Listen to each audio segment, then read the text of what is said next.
Control your diet. My arms started to get big. My butt, my legs, everything, my back, but not my stomach.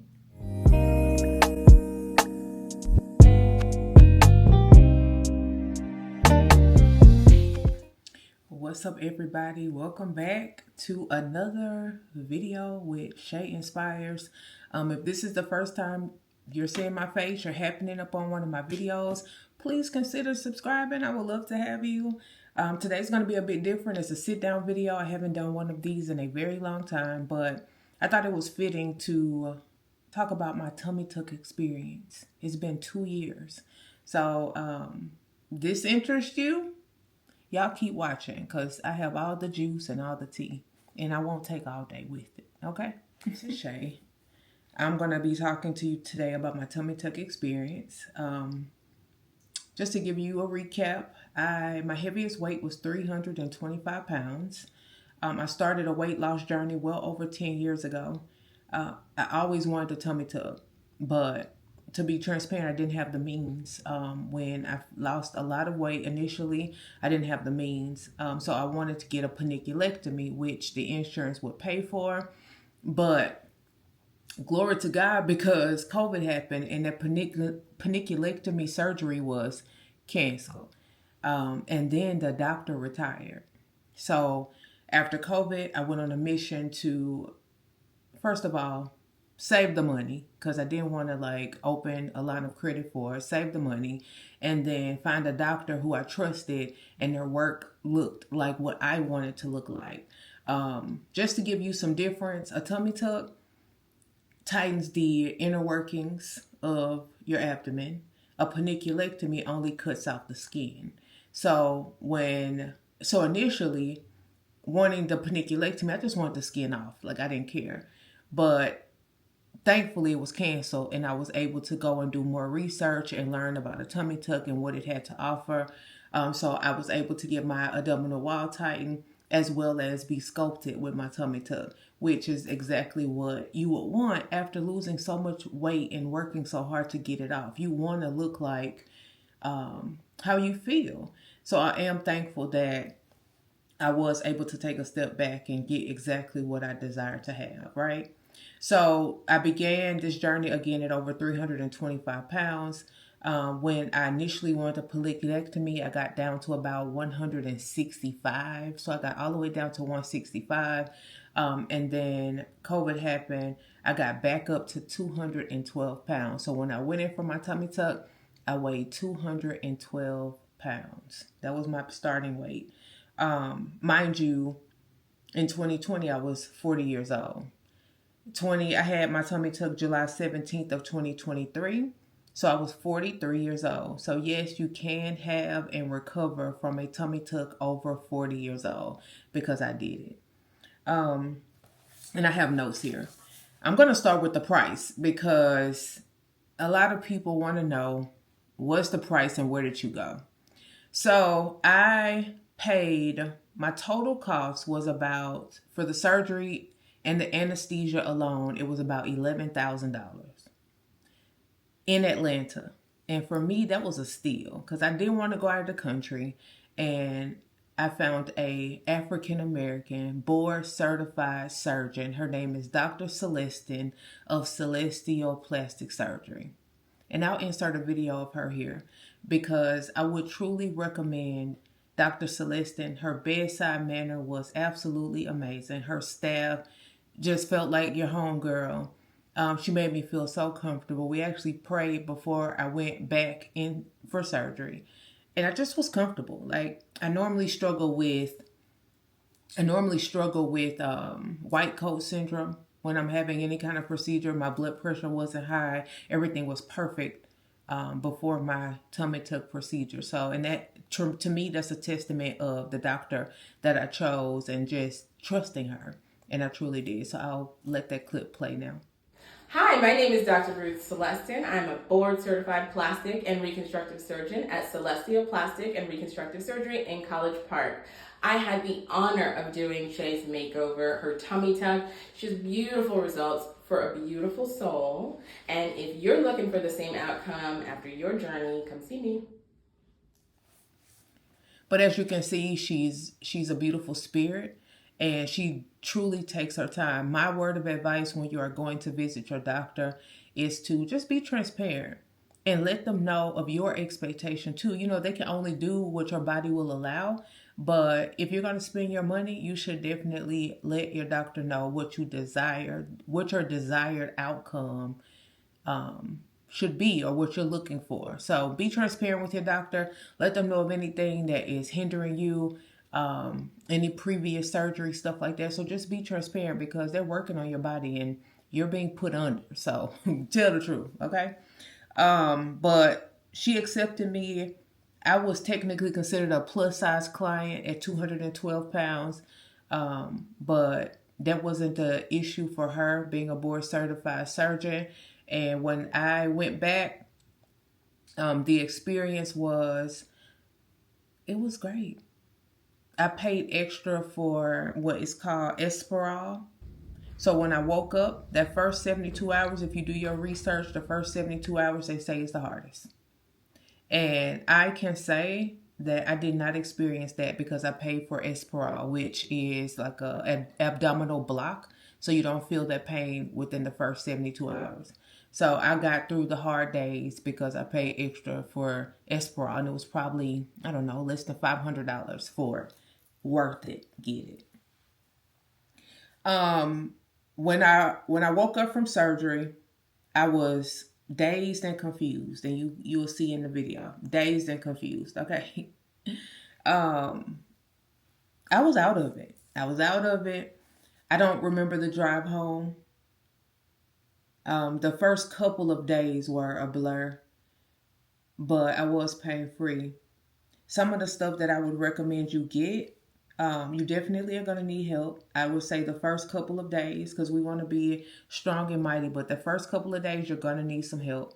So definitely employ somebody to help you night 1, night 2, period.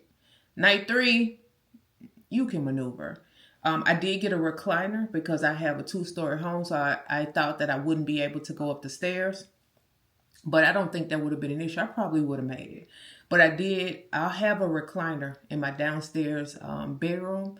So I just slept in the recliner for the first week. And I slept with my legs elevated to kind of put me in an anchored position. So my tummy tuck is here, my legs are up, my head is up. And that helped a lot with back pain and just alleviating pain. What else? When I woke up, I was in a faja. It was awful. It was awful because it was small, it was tight, it was digging and cutting into my skin here. It was really bad. So I would recommend that you invest in faja, and just know that you're going to need multiple. You can buy the first one, but in a couple of days you'll be smaller. A couple of more days you'll be smaller. So I probably bought 6 fajas in the first 6 months because I kept going down in size, which is what you want. What else? First 72 hours. I couldn't eat much because it was so tight. I ate a lot of soup. I didn't eat anything probably but soup. And anything else, it was coming up because it just could not sit. Everything was so tight. It is really tight. So I would recommend just eating soup, drinking clear liquids, Gatorade, stuff like that the first 72 hours. But it was very tight. Couldn't breathe. What else? Some other things that I got. A toilet razor. So I bought the contraption that you put on the toilet, and it has the handles, so I can ease down onto the toilet and it makes it higher instead of me having to go down lower. You're gonna need that. You'll also need like the grabber. You'll need one of those. Like all the things to make your life easier. You're gonna need that stuff. You'll also need stool softener. Because if you're anything like me, if you go under anesthetic, you do get constipated, and it is not pretty. It's not pretty at all. So I started stool softener my night before surgery, and every day I will take it. I didn't take any narcotics, although your doctor will prescribe it for you. I didn't take any. I used Tylenol because I knew that if I took that and the anesthesia that they gave me, I would be impacted. So I didn't take any narcotic. I only took Tylenol, but it just depends on your pain level. And then the Esperol helped too. So I controlled my pain with Tylenol. You're going to need like arnica tablets. I took arnica tablets. I drank a lot of pineapple juice because those help with swelling and inflammation. So arnica, I just had the tablets and I put them under my tongue. I also had arnica ointment that I could rub onto my skin. Gloves, scar tape. I used scar tape after I went back for my checkup. The doctor took the tape off and I was able to use scar tape. My scar looks lovely now. I used a zippered gown so I wouldn't have to raise my arms. I just zip it up. It's gonna hurt. Like all this up, down, up. You don't want to do that. Get you a zipper gown and go on about your business. Compression socks, you're gonna need those because we are at higher risk of blood clots. So you want to use your compression socks. What else? My doctor I had drains when I woke up. Well, let's talk about the drains. I had drains for 2 weeks and your girl was over it. I had drains for 2 weeks. You have to measure it. That first couple of days, it was so much fluid coming out. So much fluid. My mom was emptying drains every couple of hours because they were full of fluids, blood, just not a fun experience, and they hurt. And mine were on my hips, so I had to kind of put them around my neck so they wouldn't drag and hurt because of course they're stapled to you. So you just get ready for that part. Some surgeons don't do drains, but I feel like drains are necessary because where's the fluid going? So it was too much fluid to just be in my body. So I was happy that my surgeon did use drains. But most uncomfortable part about the procedure at all. Coughing, sneezing, hell, okay? Not fun at all. Oh my God. My first night, I sneezed and I thought I ripped something because it hurt so bad. So you have to brace yourself. You have to get a pillow. You have to stop yourself from sneezing and coughing if you can. Because of course your throat is all messed up from the tubes and all the other stuff that they do while you're in surgery. So, but those are the worst parts. Sneezing, coughing, drains, and being constipated. Okay? So if you can prevent any of those things, do it. But I did have my drains for 2 weeks after. Now I'll insert a clip here. But the nurses were able to pull them out. That didn't hurt. I mean, if you've been through a tummy tuck at this point, pulling the drains out doesn't hurt at all. So I was excited to get them out. I didn't care what they did, get them out. But it didn't hurt. What else? My doctor removed about 12 pounds of skin and fluid from my abdomen. 12. I didn't really sit on a scale because of course in the beginning I was just full of fluids.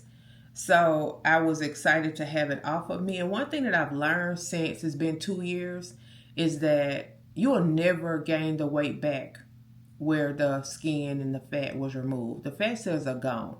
My stomach at the very bottom is still numb. I can't feel it. Even 2 years later, still can't feel it. It'll come back eventually, I'm sure. But the cells are gone. They cut them off. So you won't gain weight back there. But you gain weight everywhere else. Hear me out. Everywhere else. So control your diet. Control your diet. My arms started to get big. My butt, my legs, everything, my back. But not my stomach.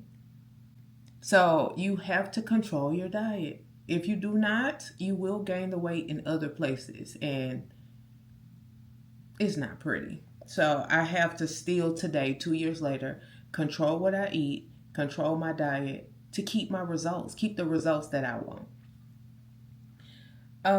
What else? Let's talk about aftercare. So not only do you have to buy the fajas, you also have to get massages. Like you have to. I got my first massage probably 4 days after surgery. painful, painful, painful. But afterwards, you feel so much better. It's like the masseuse is sending the fluid to where you want it to go, and that's out of your body. If you don't, my stomach was rock hard, rock hard. And for her to get in there and just put the fluid back into your lymphatic system where it's supposed to flow to, it helped to alleviate so much pressure and strain, and just felt good afterwards. May not feel good during, but definitely feels good after. And I probably had about maybe 6 massages, maybe 6, and they were about $100 each, but it's worth it. If you want to keep and maintain your results, right? Because I know a lot of people that get the tummy tuck just to have the skin cut off, but there is maintenance that has to go forth in order for you to get the desired result. You have to maintain. You got to eat right. You got to wear your faja. You got to wear your compression. You got to get massages. Got to. Like even today, 2 years later, I still sleep in my faja. I still sleep in it. And for me, it's a sense of comfort. Like I don't feel loose. Like, just free will, free willy. I don't feel like that. I feel it's a comfort. And I'm protecting my investment. Protecting my investment. What else do I have written down here? But for all of the women who are watching this and you're over 40, because I'm sure that that's why you happen up on this video, I say do it, sis. Do it. Do it. For me, it was just feeling good in my clothes, and I'll post some pictures, feeling good in my clothes, feeling accomplished because all the work that I put into reaching my desired weight and losing all the extra pounds, and I just wanted a reward. I wanted to feel like just good in my clothes. I wanted to feel good in my clothes. I wanted to look good in my clothes, and I wanted to rid myself of that skin, which was always a reminder of the abuse that I put myself through. Always a reminder of the abuse I put myself through. So now that it's gone, I don't have that daily reminder anymore. And it's not as bad as some people make it out to be. It's really not. We've been through a lot of things. And getting a tummy tuck is not the hardest thing that some of us have been through. So if it's your desire, do it, sis. Do it. And don't let nobody talk you out of it. Just do it. Just do it. I would do it over again. Matter of fact, I do plan to get my arms done. As you can see, my arms are bigger. I do plan to get my arms done. Hopefully next year. So if that's God's will, I will definitely come back and share that experience as well. But I do feel like I had to, just share this story because there's so many women out there who have a desire to have a tummy tuck and just feel good in their clothes, feel good, look good. And over 40 is not dead. Like, we are still here, we are still thriving. So do what sets your soul on fire, sis. That means getting a tummy tuck. Do it. I did it. I am happy with my results. I am pleased with my results. My doctor was amazing. And I will be going back to her as well for my arm surgery. But just do your research. Save your money. And if you can get the care credit and things like that, get the care credit. We have debt anyway. Do what you want to do for you. But do your research and make sure they are board certified. Don't just go with anybody. Go with a board certified surgeon who you can see their work and you can feel that they'll take care of you when you're under, right? You don't want somebody working on you who doesn't have the desires for your life. That's very important. That was very important for me. Do I feel like you care about my life? So, yeah, that is my tummy tuck experience over 40. I hope that this was helpful. I hope that you got something from it. And if you have any questions, put them down below. I hope that I answered all the things that I was looking for when I was searching about tummy tucks. So hopefully you find that in this video, but if not, definitely leave it down below. And if you've made it this far, definitely consider subscribing. I would love to have you. I do everything: fashion, faith, fitness, lifestyle vlogs, sit down videos at this point. So if you love this kind of stuff, definitely consider subscribing. I would love to have you a part of my family. But I'll see y'all again in my next video. Thank you for watching. Bye, y'all.